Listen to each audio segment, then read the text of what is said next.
ignited by Prime Minister Modi over the so-called Revdi culture. Because the other, the other pattern across these states is every state competing with each other over so-called freebies. Now, first, there needs to be a clear definition of what is a freebie, what is welfareism. For example, many believe that for the BJP in Madhya Pradesh, what did the trick to win an election was the Ladli Behna scheme.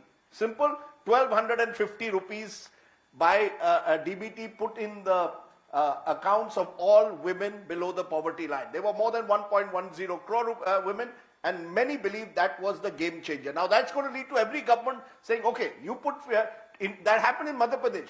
Kamal Nath said 1,500. Once Shivraj Singh Chauhan said 1,250, he said 1,500.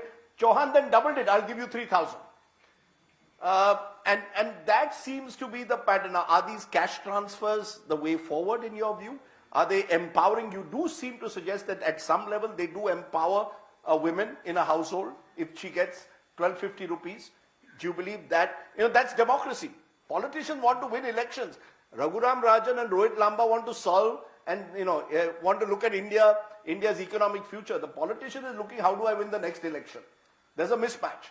No, so really we want to have the debate move towards, is this the best use of government money? And so to some extent we are saying yes, when it's targeted at the poorest households, it can help that poor household feed its kids better, dal instead of chawal, more protein, less cereal sometimes, which can be beneficial.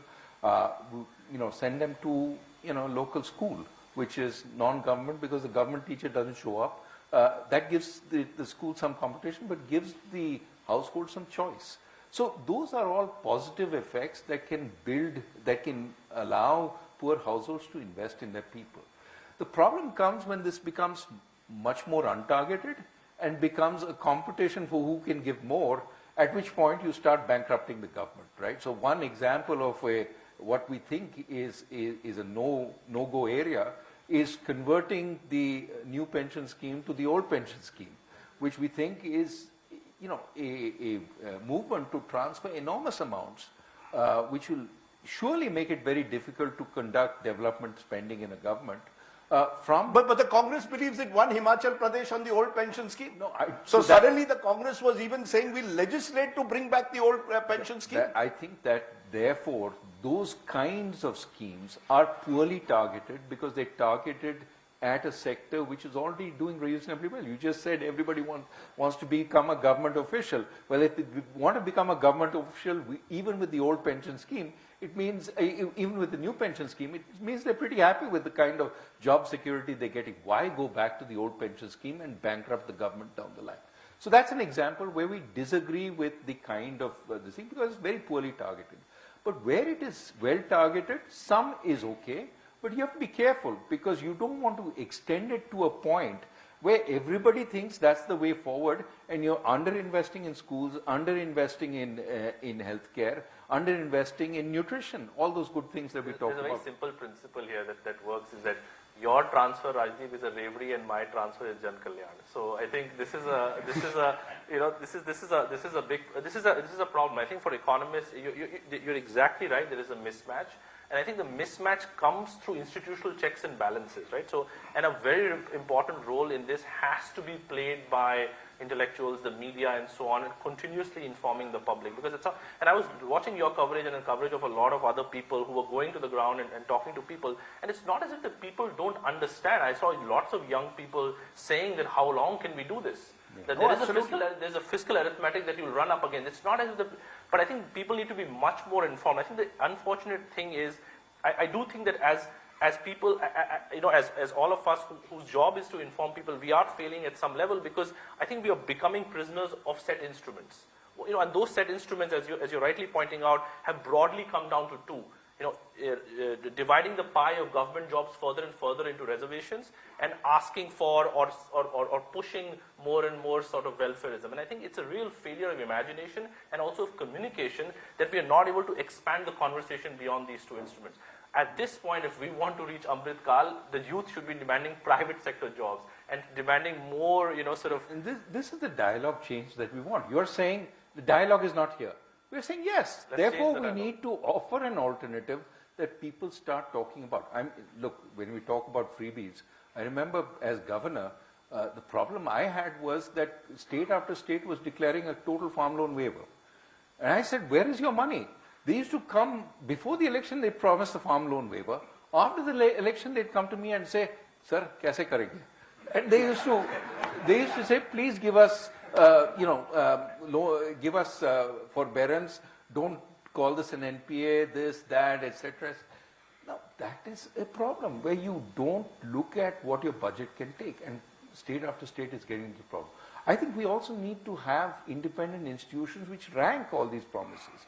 How does this add up? And what will you have to cut down the line? So these things come over time. They won't come immediately, but over time there'll be greater public recognition that if they promise all this, that means less for me, because I'm not going to get my better school, I'm not going to get better.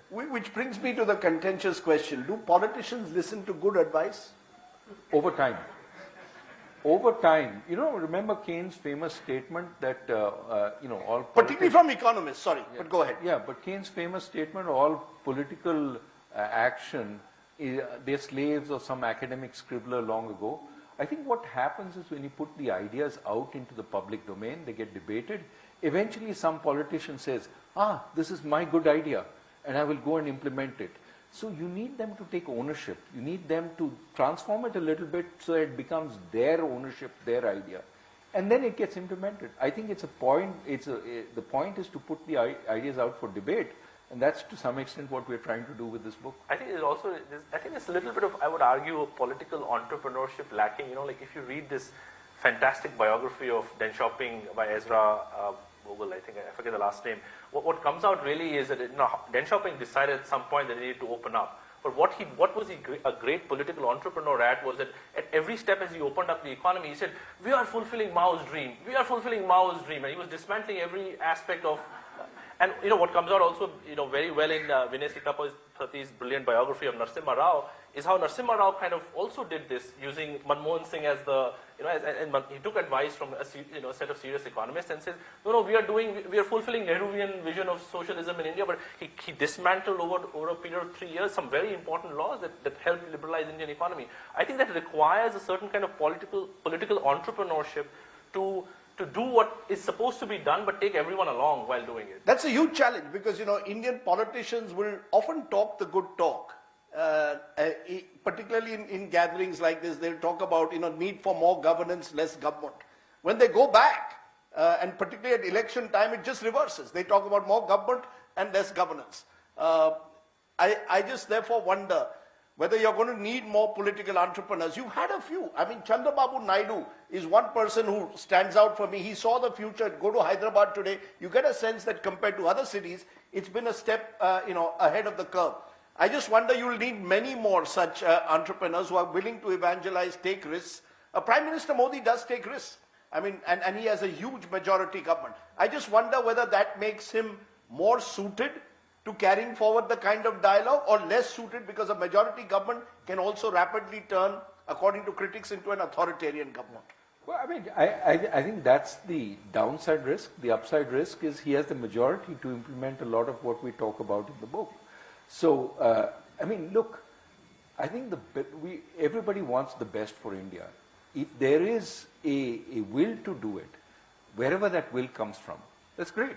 I think it will move forward at that point. But, to some extent, what we're talking about is a package deal. You need to do a whole bunch of things. You need the will to do that. But you also have to let go of power to some extent because that's going to be the check and balance when you go off track. Because there's been this huge debate whether coalition governments are better suited to take forward some of these reforms than majority governments. Yeah. You went for Rahul Gandhi's Bharat Jodo Yatra. And that stirred a controversy because that image of you and the two of you being interviewed, next thing we knew, then you were a Congress politician.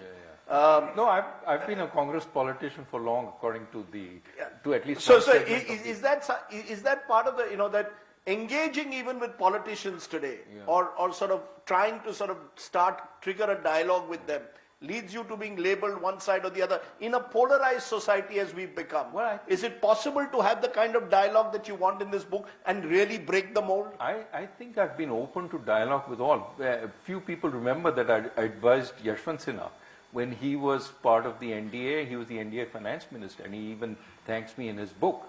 So, So you're happy to have Chai Pe Charcha with Prime Minister Modi as well, right? if anybody invites me to talk in any party, and I've had discussions with multiple parties, which I don't want to disclose on this thing, but it's all about how can I help you on your policies. I work with the DMK government in Chennai today. I have talked, of course, with the Congress party, but I've talked with other parties also. The point is, how can we move this country forward? And that's really what our common endeavor is. Engage with the idea, not the identity. Engage with the idea, not the identity. Rohit has recognized the importance of the one-liner.